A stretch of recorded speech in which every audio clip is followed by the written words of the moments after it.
Greetings, Japan fans. Today's show, we're going to talk about setting the direction.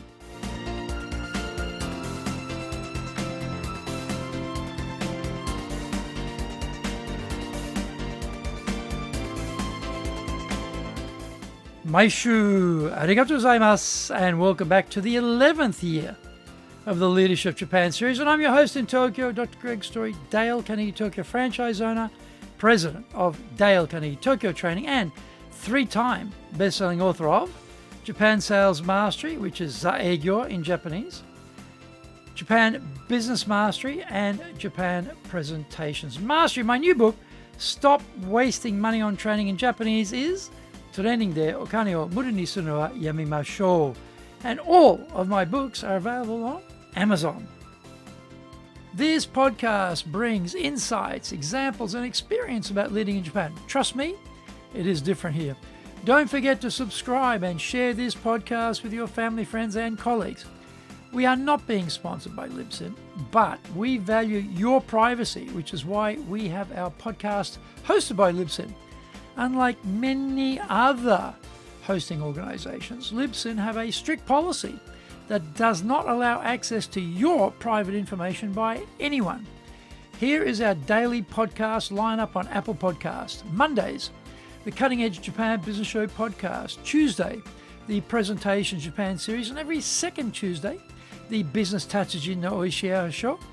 Wednesdays, the Sales Japan series. Thursdays, the Leadership Japan series. And every second Thursday, the Business Pro Podcasto Show. Fridays, the Japan Business Mastery Show podcast. Saturdays, Japan's top business interviews. Before we get going, our handy Japanese phrase for today is Dozo yoroshiku. Nice to meet you. Dozo yoroshiku. Nice to meet you. Now, dozo yoroshiku, actually, this has got a sort of Swiss Army knife application to it. It's got so many ways you can use this phrase. But say you're meeting someone for the first time, then you can just say, dozo yoroshiku. Dozo yoroshiku. Dozo yoroshiku. Nice to meet you. Dozo yoroshiku. Dozo yoroshiku. Now, this is episode number 525, and today we are talking about framing direction as the leader. It is very frustrating at times being a leader. Staff don't hit their targets, forget things they need to do, complete tasks in a less than satisfactory manner, and make stupid mistakes. Time-poor leaders are the norm. So we are always operating on minimums to get it all done.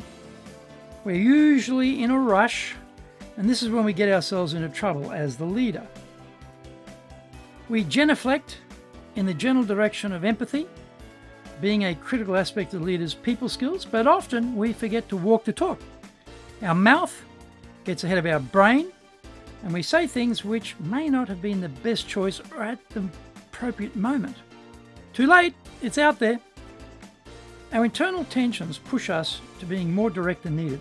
There can be a tough conversation required, and a plan for that is the best choice of action, but we sometimes go ahead with no plan. Our emotional quotient, rather than just our intelligence quotient, is highlighted as being so important today, but that word emotional is hanging there. We can be dragged off course and abandon the best laid plans because of that emotional preponderance to say what we are thinking with no filters. One habit we should get into is to beat around the bush a bit more. That sounds counterintuitive for a leader, doesn't it? Leaders should be clear, concise, and efficient. Efficient is not the same as effective, though. Our concise communication skill can sometimes be too sharp for the situation, and a more rounded, softer approach may be a better alternative. We don't have to go on verbal wanderings at length, but sometimes a detour may be the best way to get to where we want to arrive.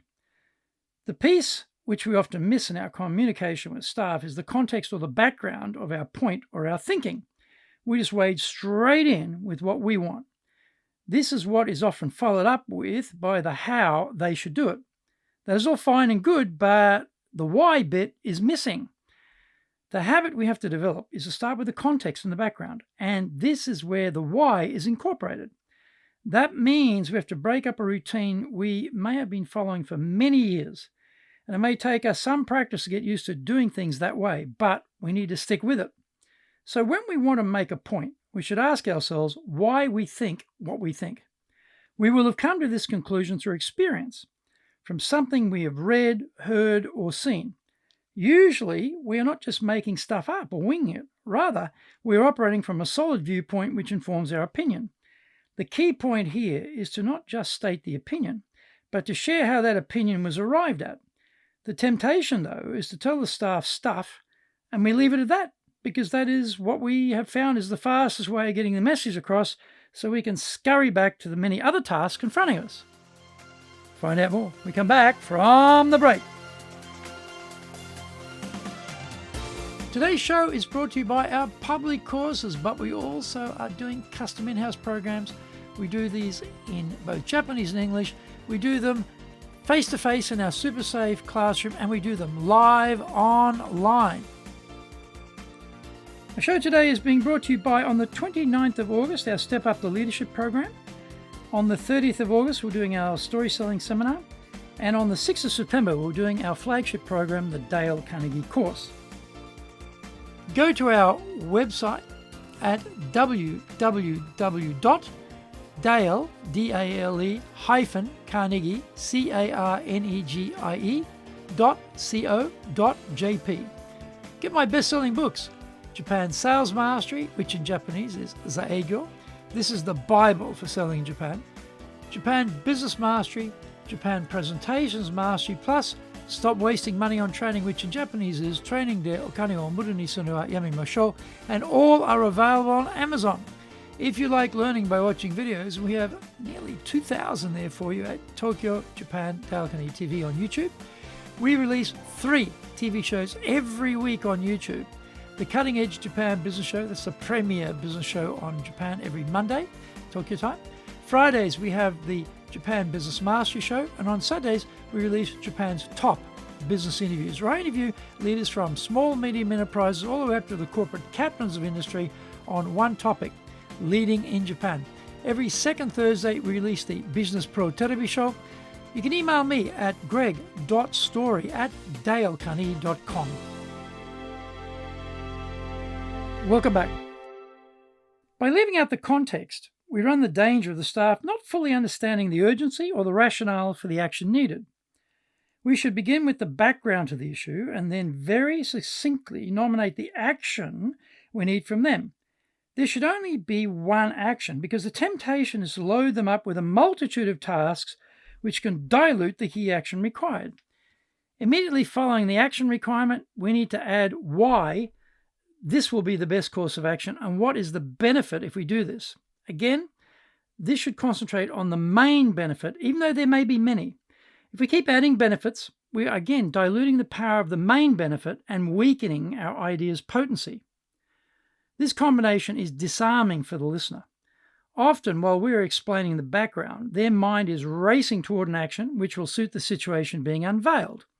In fact, they will often get there before we do, and so when we state the action, it is already accepted and now old hat for them. That would be a perfect outcome from a persuasion point of view. As I mentioned, this requires quite a shift in approach, and we need to diffuse the constant desire to shorten the time for everything. Building new habits seems to take forever, and there will be many failures along the way as we launch forth with the what and the how, and then reflect, damn, I forgot to talk about the context first and explain the why. The point is to keep trying and gradually make this the default mode of explanation to staff. Thank you for joining the Leadership Japan series. If you found the program useful, then tell your family, friends, and colleagues. Don't forget to subscribe and share this podcast. You can contact me at greg.story@dalecarnegie.com. Our website is www.dale-carnegie.co.jp. Until the next episode, take what you thought valuable, put it into action, because idea application is what makes winners winners. So be one of them. Remember, I'm in your corner, committed to your success here in Nippon.